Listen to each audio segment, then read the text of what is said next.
श्री नरसिंह पुराण के 64वें अध्याय में भगवत जन की श्रेष्ठता और भक्त पुंडरीक का उपाख्यान।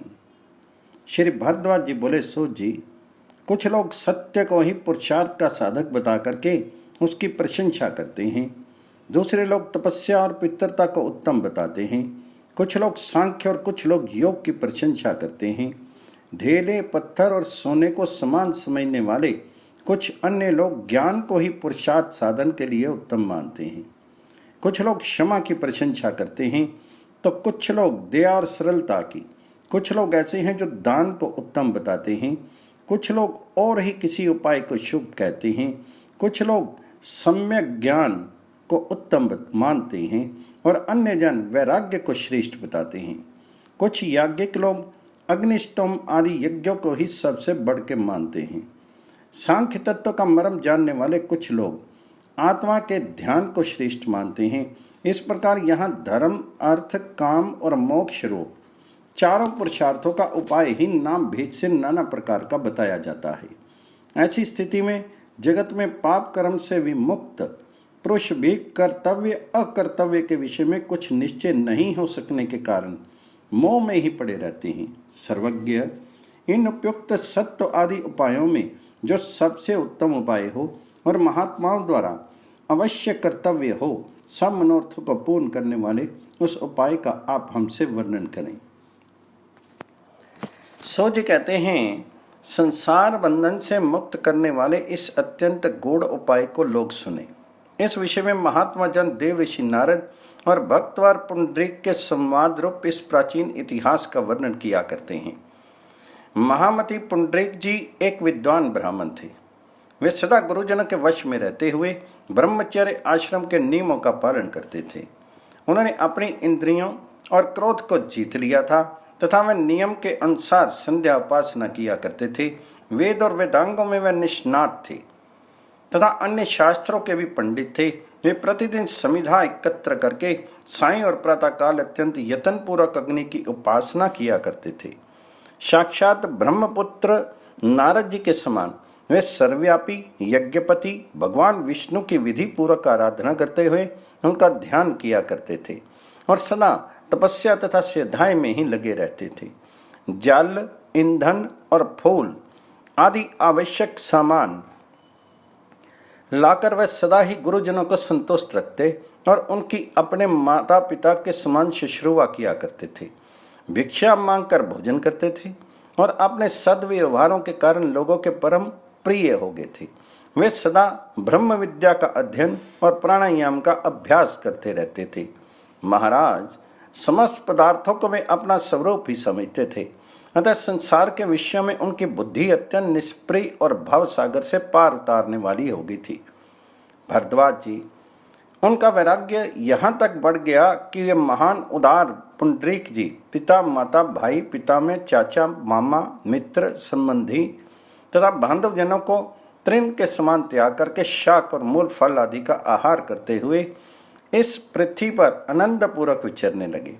उन्होंने यौवन, रूप, आयु और धन संग्रह की अनित्यता का विचार करके समस्त त्रिभुवन को मिट्टी के ढेले के समान तुच्छ समझ लिया था और अपने मन में यह निश्चय करके कि मैं प्राणोक्त मार्ग से यथा समय सभी तीर्थों की यात्रा करूंगा।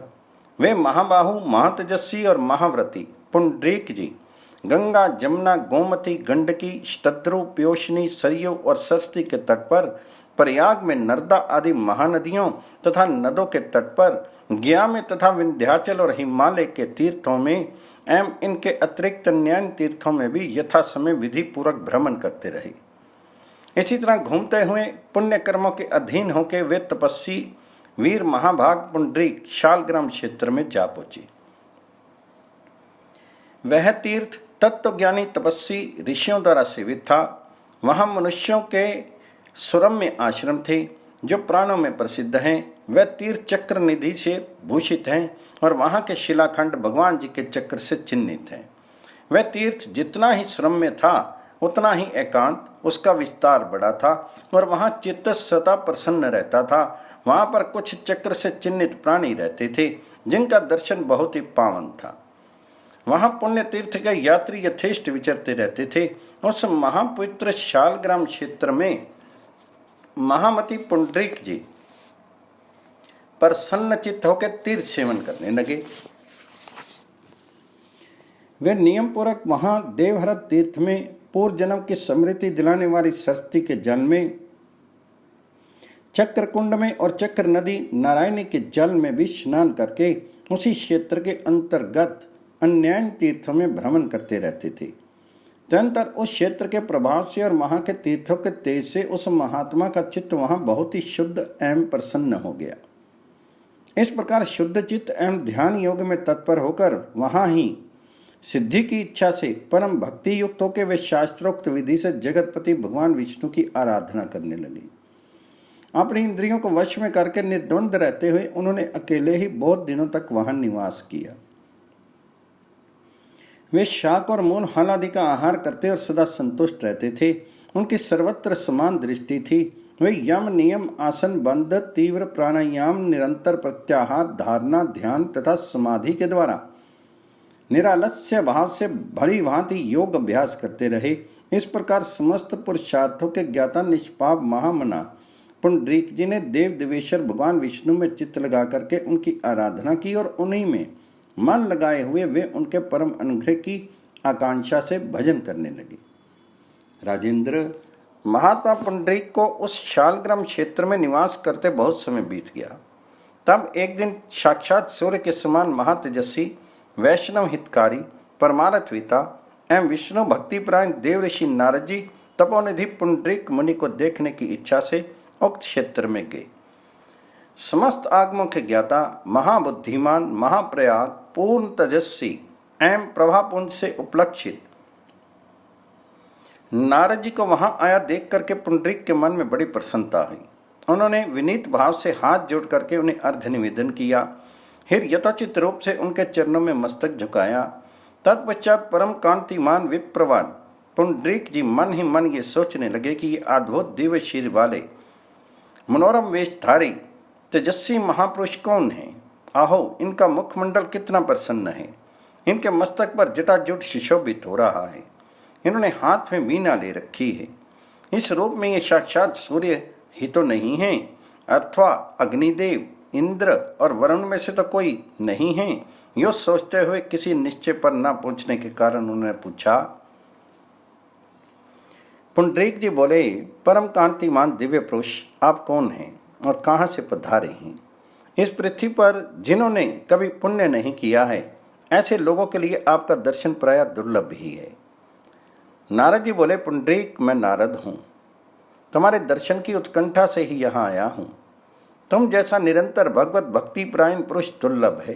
द्विजतम, भगवत भक्त पुरुष यदि जाति का चंडाल हो तो भी वह स्मरण मात्र से वार्तालाप से अथवा सम्मानित होकर अथवा स्वेच्छा से ही लोगों को पवित्र कर देता है।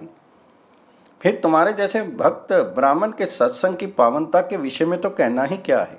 द्विज, मैं शांग्र धनुष धारण करने वाले देव भगवान वासुदेव का दास हूं। नारद जी के इस प्रकार अपना परिचय देने पर उनके दर्शन से अत्यंत विस्मित हुए विप्रवर पुंडरीक जी प्रेम भक्ति से विहल चित्त होकर के मधुर वाणी में बोले। पुंडरीक जी ने कहा, आज मैं समस्त देहधारियों में धन्य हूँ, देवताओं द्वारा भी सम्मानीय हूँ। आज मेरे पितर कृतार्थ हो गए, मेरा जन्म सफल हो गया। देव ऋषि, मैं आपका भक्त हूँ, आप मुझ पर आप विशेष रूप से अनुग्रह करें। विद्वान, मैं अपने पूर्व जन्मकृत कर्मों से प्रेरित होकर संसार में भटक रहा हूँ। बताइए, इससे छुटकारा पाने के लिए मैं क्या क्या करूं। मेरे लिए जो परम कर्तव्य हो वह गोपनीय हो तो भी आप मुझे उसका उपदेश कीजिए। मुने, यूँ तो आप समस्त लोगों को ही सहारा देने वाले हैं, परंतु वैष्णवों के लिए तो आप विशेष रूप से शरणदाता हैं। नारद जी बोले, द्विज, इस जगत में अनेक शास्त्र और अनेक प्रकार के कर्म हैं। इसी तरह यहाँ अनेकों प्राणी हैं और उनके लिए धर्म के मार्ग भी बहुत हैं। द्विजतम, इसी से इस जगत में विचित्रता दिखाई देती है। कुछ लोगों का मत है कि यह संपूर्ण जगत सर्था अव्यक्त से उत्पन्न होता है और समय आने पर उसी में लीन भी हो जाता है। बुद्धिमानों में श्रेष्ठ कुछ अन्य तत्वदर्शी पुरुष आत्मा को अनेक नित्य एवं सर्वत्र व्यापक मानते हैं। अनर्घ, भ्रमण, इन सब बातों पर विचार करके नाना मतों का ज्ञान रखने वाले समस्त ऋषिगण अपनी बुद्धि और विद्या के अनुसार जिस सिद्धांत का प्रतिपादन करते हैं उसे सावधान होकर सुनो। वह सब मैं तुमसे बताता हूँ। यह बताया जाने वाला गोप्य परमार्थ तत्व इस घोरतर संसार से मुक्ति दिलाने वाला है। मनुष्यों की दृष्टि प्राय वर्तमान विषयों को ही निश्चित रूप से ग्रहण करती है। वह सुदूरवर्ती भूत और भविष्य को नहीं ग्रहण कर सकती। उत्तम व्रत के पालक एवं पाप शून्य तात पुंडरीक। इस विषय में श्री ब्रह्मा जी ने पहले मेरे प्रश्न करने पर मुझसे जो कुछ कहा था वह सब मैं तुम्हें बता रहा हूँ। तुम ध्यान देकर सुनो। एक समय की बात है, ब्रह्मलोक में विराजमान अविनाशी कमल योनि ब्रह्मा जी को प्रणाम करके मैंने उनसे यथोचित रूप से प्रश्न किया। नारद जी बोले, देव, लोक पिता में सबसे उत्तम ज्ञान और सबसे उत्कृष्ट योग कौन सा है? इस विषय में सारी बातें आप मुझे ठीक ठीक बताइए। तब ब्रह्मा जी बोले, जो 23 विकारों के कारण भूत 24वें तत्व प्रकृति से भिन्न 25वां तत्व है, वही संपूर्ण प्राणी शरीरों में नर, पुरुष या आत्मा कहलाता है। संपूर्ण तत्व नर से उत्पन्न है, इसलिए नार कहलाते हैं। ये नार जिनके अयन आश्रय हैं, अर्थात जो इनमें व्यापक है, वे भगवान नारायण कहे जाते हैं। सृष्टि काल में संपूर्ण जगत भगवान नारायण से ही प्रकट होता है और प्रलय के समय फिर उन्हीं में लीन हो जाता है। नारायण ही पर ब्रह्म है, नारायण ही परम तत्व है, नारायण ही परम ज्योति है और नारायण ही परम आत्मा है। मुने, वे भगवान नारायण पर से भी पर हैं, उनसे बढ़कर या उनसे भिन्न कुछ भी नहीं है। इस जगत में जो कुछ देखा या सुना जाता है, सबको बाहर और भीतर से व्याप्त करके भगवान नारायण स्थित हैं। इस प्रकार उन्हें साकार वस्तुओं में व्यापक जानकर ही देवताओं ने बार बार उनको साकार कहा है तथा ओम नमो नारायणाय इस मंत्र का ध्यान मानसिक जप करते हुए अनन्य भाव से उनमें मन लगाया है। जो अनन्य चित्त होकर सदा भगवान नारायण का ध्यान करता है, उनको दान, तीर्थ सेवन, तपस्या और यज्ञों से क्या काम है? भगवान नारायण का ध्यान ही सर्वोत्तम ज्ञान है तथा इससे बढ़कर दूसरा कोई योग भी नहीं है।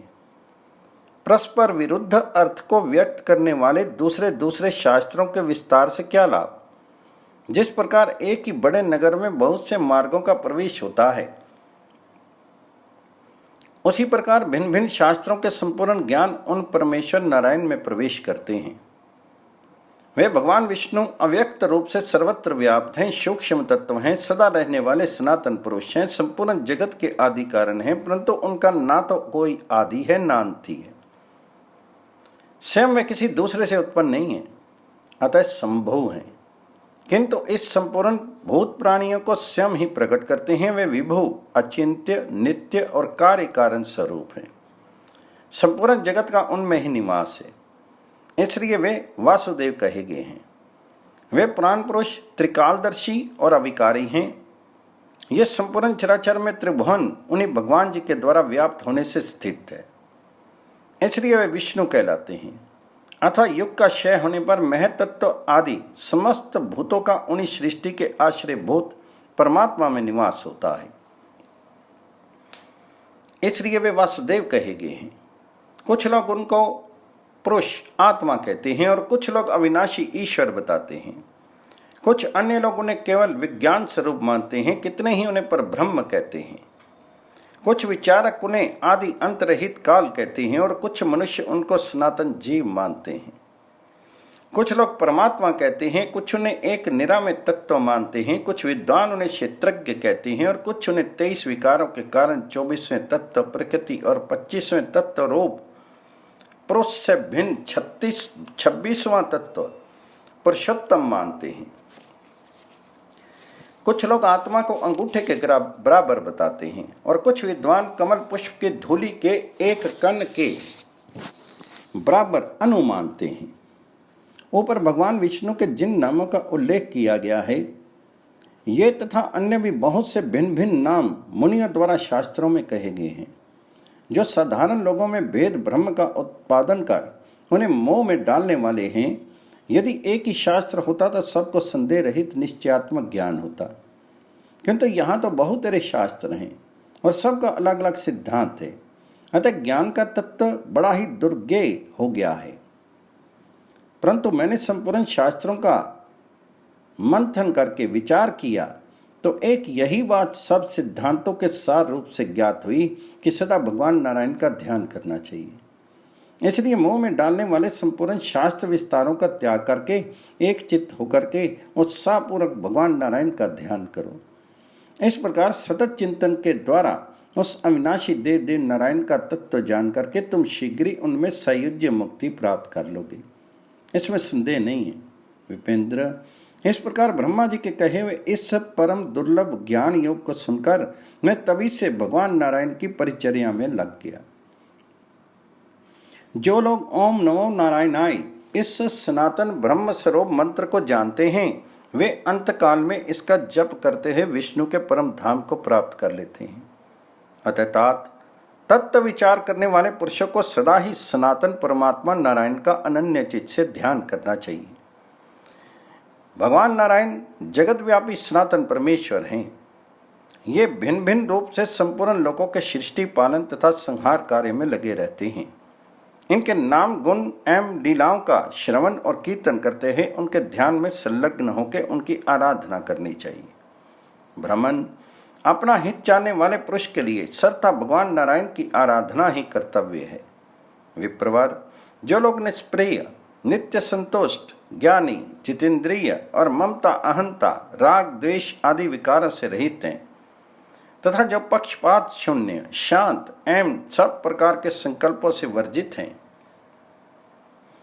वे भगवान जी के ध्यान योग में तत्पर हों उन जगदीश्वर का साक्षात्कार कर लेते हैं। जो महात्मा त्रिभुवन से नाता तोड़ करके जगत गुरु जगन्नाथ भगवान वासुदेव का कीर्तन करते हैं वे उन जगतपति का दर्शन पा जाते हैं। इसलिए विप्रवर, तुम भी भगवान नारायण की सम आराधना में तत्पर हो जाओ।